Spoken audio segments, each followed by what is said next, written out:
Hello my bookish friends out there in booktube land. How are you? How are you?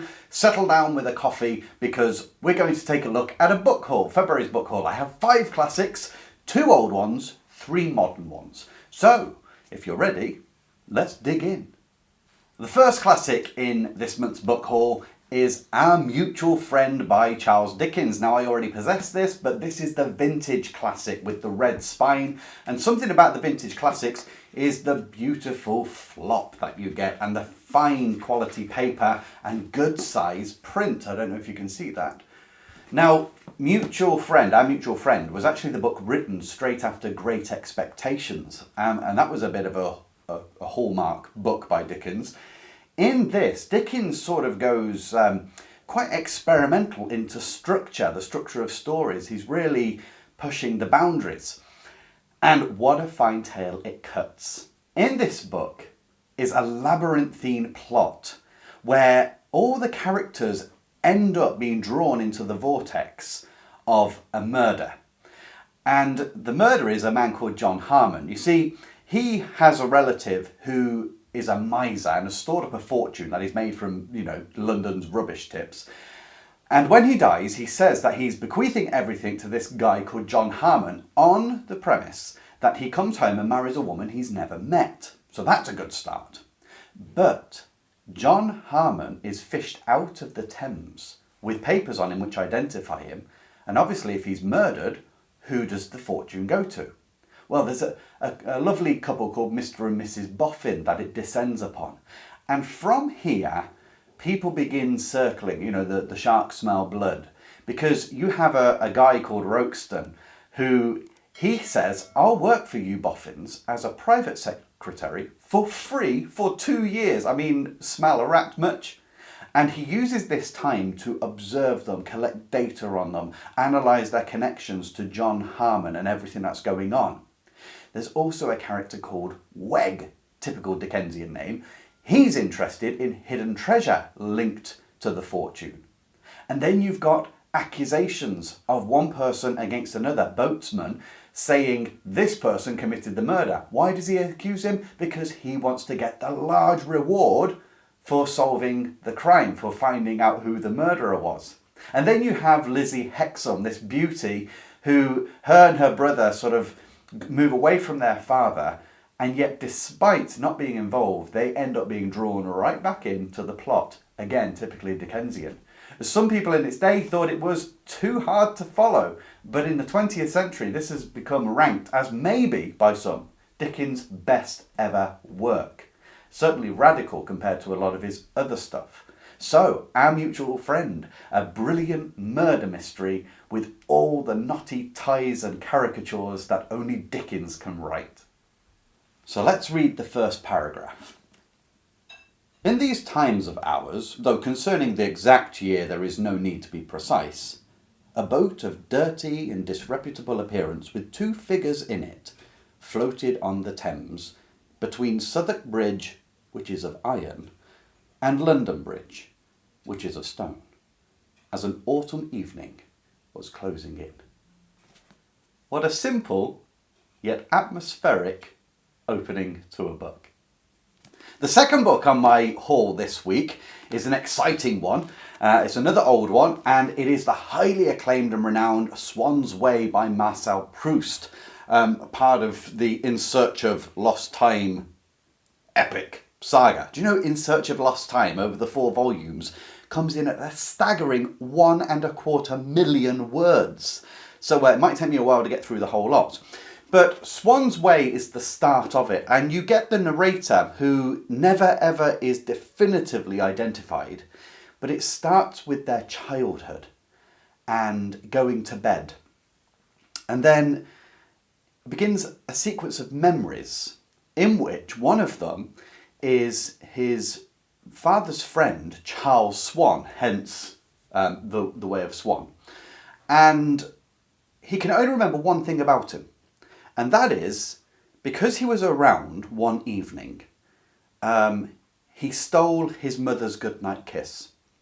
And so the boy sort of demands his mother's attention through the night, where she reads to him for a long time, and he remembers that. But that's the only thing he can remember about Charles Swann, this family friend, until the taste of the famous Madeleine cake dipped in tea. He has that, and that taste, that smell, that moment of a childhood fancy brings back more memories, which include Charles Swann. And that sets on the domino effect of involuntary memories. You know, when you just get a whiff of something. I had this not long ago, a faint whiff of something, and you know, it took me right back to my primary school days, to the dining room, and I could see a particular dinner lady, like in vivid detail. It was unreal what had happened. And this happens here to the narrator. And from there, it will develop sort of his first going to the theatre, developing a love of plays, falling in love with an actress, his friend introducing him to works of literature, and so on it goes, and it builds and builds and builds. What's particularly noticeable about this book, or important about this book, is the savage break with former traditions of writing. Up until then, you've got the very strong realist movement, which I've got a video on if you want to understand realism. I talk about the aspects of what makes a realist book. So you've got Tolstoy in there, and Dostoevsky in there, and you've got Hardy, and of course Dickens is sort of the latter end, although not fully realist. So you've got these characters, Balzac, they have a real detailed oriented story, but it's very plot driven with strong characters who are expressive. Whereas Proust gets rid of plot almost. Although there are themes that will run through, he gets rid of like a strong plot, and his characters are introspective. So they're not really forcing themselves on the world. This is looking inwards. The role of sleep and dreams plays an important part in this book. And this book essentially is the demarcation of realist into the modern way of doing literature. And I know, based on modern literature, that it's not as simple a read as realist literature. It's very wandering. It would give birth to stream of consciousness. So if you've ever read any Virginia Woolf, for instance, or Lawrence or Joyce, you'll know what stream of conscience is. It can sometimes be quite disorienting. And that's what you get in The Search of Lost Time. It's one massive reminiscence, which takes us deep into not just psychology, but the way our minds often talk about our memories and the conversations we have with ourselves, which we never put onto the outside world. So let's just read the beginning of the paragraph. I won't read the whole paragraph because it's a page long, but this will give you an idea. For a long time, I went to bed early. Sometimes, my candle scarcely out, my eyes would close so quickly that I did not have time to say to myself, I'm falling asleep. And half an hour later, the thought that it was time to try to sleep would wake me. I wanted to put down the book I thought I still had in my hands and blow out my light.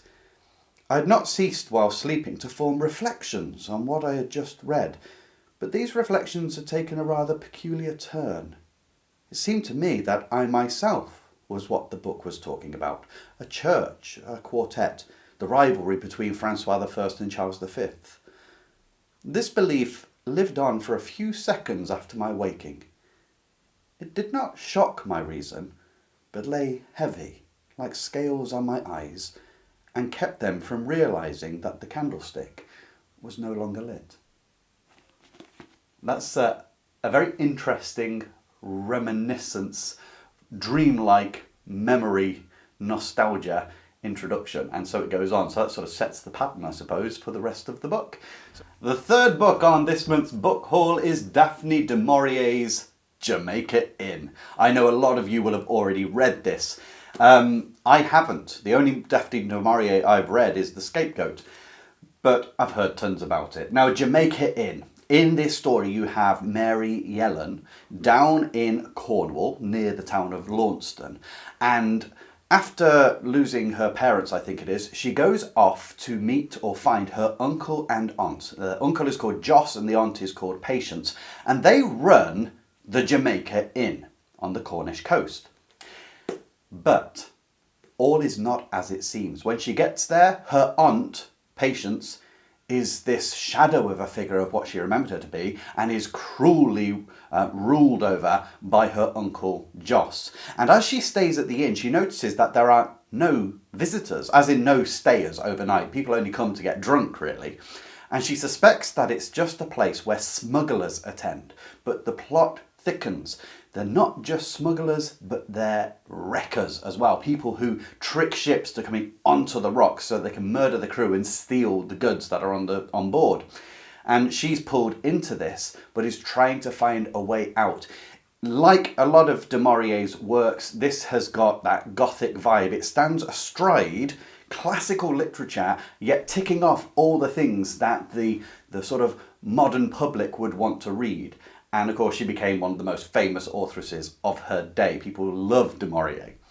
In this book, you've got threat, you've got terror, you've got bloody murder. And how does it all work out in the end with one of the friends called Jem? Well, you'll have to read it and find out. But let's just read the opening to the book. It was a cold, grey day in late November. The weather had changed overnight when a backing wind brought a granite sky and a mizzling rain with it, and although it was now only a little after 2 o'clock in the afternoon, the pallor of a winter evening seemed to have closed upon the hills, cloaking them in mist. It would be dark by 4. The air was clammy cold, and for all the tightly closed windows, it penetrated the interior of the coach. The leather seats felt damp to the hands, and there must have been a small crack in the roof because now and again little drips of rain fell softly through, smudging the leather and leaving a dark blue stain like a splodge of ink. The wind came in gusts, at times shaking the coach as it travelled round the bend of the road, and in the exposed places on the high ground it blew with such force that the whole body of the coach trembled and swayed, rocking between the high wheels like a drunken man. That is a brilliant opening paragraph. That can be analysed. There is so much in there of Gothic. If you want to know about the elements of Gothic, I have another video. I'll put it in the description. Go and watch it. The aspects of Gothic literature. In here, you know, you've got the countryside, you know, nature. You've got a sense of threat, you know, vast blowing winds, and the drunken man. This sort of foreshadows going to an inn, I suppose, and metonymy. So again, metonymy, gusts of wind, mist, a granite sky. There's a sense of foreboding right from the off. So there you go, Jamaica Inn by Daphne du Maurier. Our next book up is William Golding's Lord of the Flies. What I find remarkable about this book is that it is almost 70 years old, on its way to a century, and is still widely read and considered great even today, so landing it very much in the classics genre. So in Lord of the Flies, we start with basically, during an evacuation in wartime Britain, a plane crashes on a desert island and only a bunch of kids survive. They're sort of pre-adolescent, ranging from the little uns to the big uns, as they end up becoming to be known. Now, immediately, they try to make a plan of how to survive. And the idea, made up by the main character, Ralph, is that we have a few set rules. We're to have fun and we're to try to survive. And we've got to keep a smoke signal constantly going so that any passing ships can come and find us. That's all well and good, but eventually the group fragments with different characters leading different boys. And you get the conflict that comes within that, the disagreements. It's initially supposed to be democratic because the person who wants to speak has to hold this conch shell. And if they've got the conch shell, everyone listens to them. But there is always a lust for power within some. There's the idea of what mortality really is, as seen from children, what immortality is, and what is the beast that haunts the kids' dreams, that lots of them believe inhabits the island. It's amazing in that you get a microcosm of society, but from the perspective of children, and so it's sort of the inner instinctiveness that humans have. And it makes a commentary on civilization today and how it crumbles, how it breaks up and goes its own way. So a remarkably interesting concept. Funnily enough, William Golding got the idea by reading Ballantyne's The Coral Sea, in which a bunch of children get shipwrecked, but it's all one great big romp, swallows and Amazons kind of thing. He wanted to write a story which was more real, like children would act. And it was criticised quite heavily until none other than E.M. Forster said it was his book of the year, and it suddenly took off and remains to this day a classic. So let's read the opening paragraph. The boy with fair hair lowered himself down the last few feet of rock and began to pick his way towards the lagoon.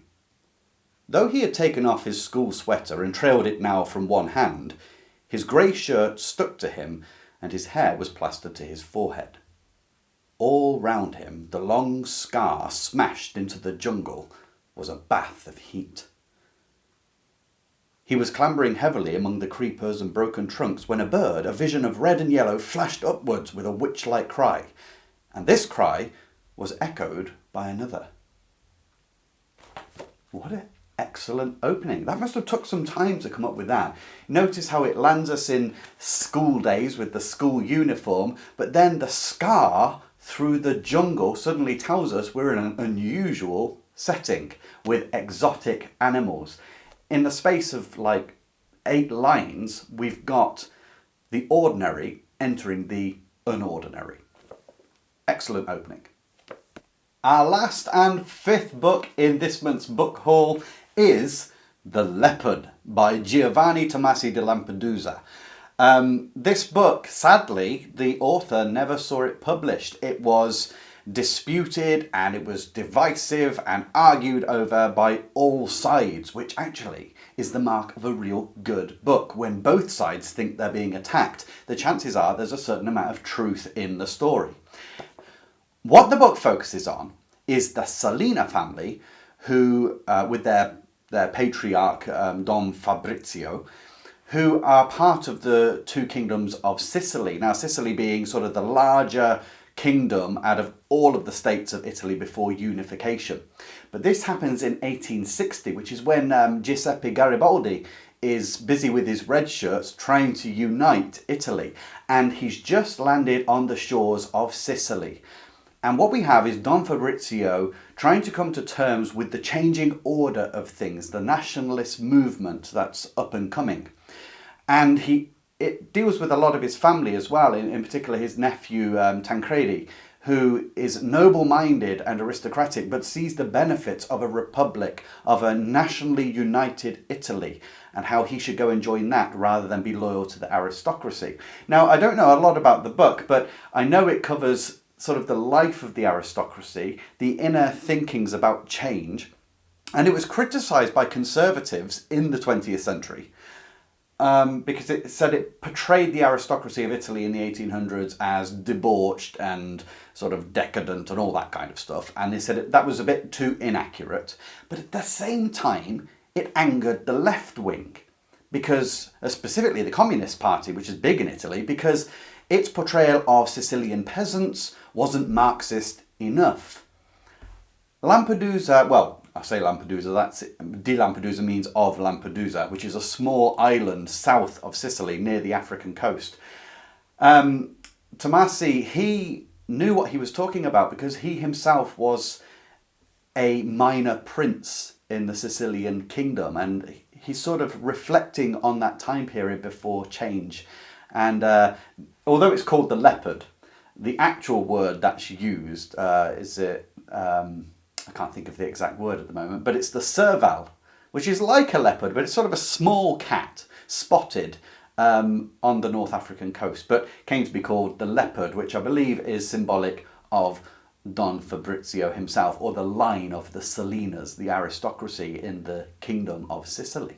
So, have you read this? Would you like to read this? This could potentially be one of the books I could add to a book club which I've been asked to set up, and a lot of people are already interested in joining, and we're already enjoying the Radetzky March. So what do you think? If you want any more info, by the way, on joining a book club regularly every month, please go and subscribe to my Instagram channel, or subscribe to this YouTube channel if you haven't already, where we discuss books in depth, classic books, try and get the juice out of them.